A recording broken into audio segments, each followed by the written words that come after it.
ये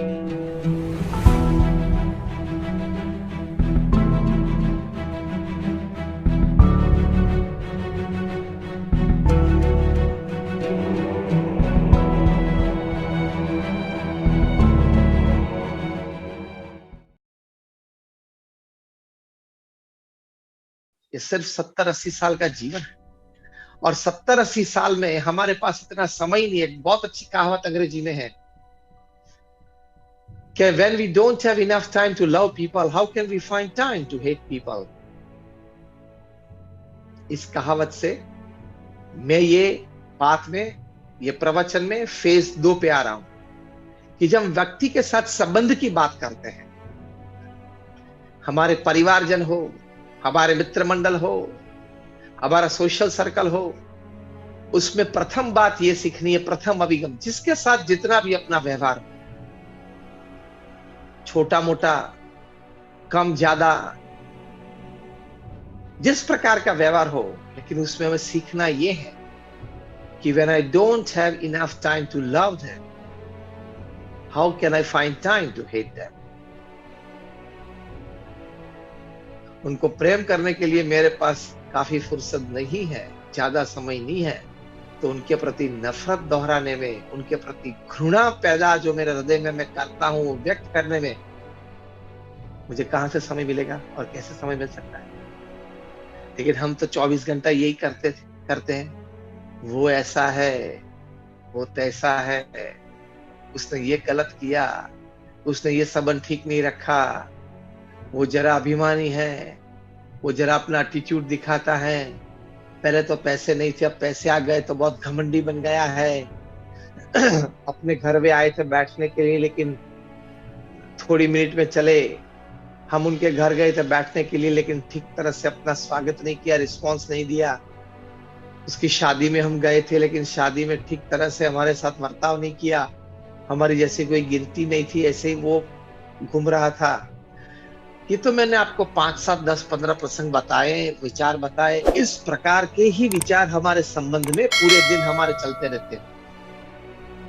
कोई बोलता है कि ये व्यक्ति अच्छा है, तो आप तुरंत बोलेंगे बात ठीक है, तू करता है, वो मैंने भी 1-2 बार देखा था, लेकिन उसकी असलियत तेरे को पता नहीं है, मैं तेरे को बताऊं।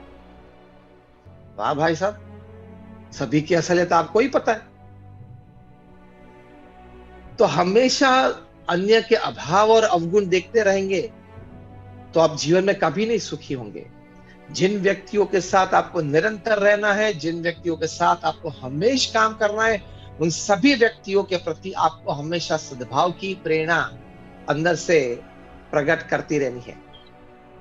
हमेशा उनके प्रति सद्भाव ही व्यक्त करना है, हमेशा उनके प्रति एक सद्गुण की भावना ही रखनी है कि वे अच्छे हैं, मेरे कर्म के अनुसार ये लोग मुझे जीवन में मिले हैं। जो 25, 50, 100 लोग आपके नजदीक हैं, परिवारजन हैं, आपके संबंधी हैं, आपके मित्र वर्तुल में हैं, आपके पड़ोस में कोई है या सहकर्मचारी में, जो 25, 50, 100 लोग से आपको लगाव है, उस 25, 50, 100 लोग के अवगुण कभी मत देखना। उनके प्रति हमेशा ये भावना रखना वे अच्छे ही हैं, क्योंकि वो 50, 100 लोग आपको अपने जीवन में अपनी सुखाकारी के लिए चाहिए ना।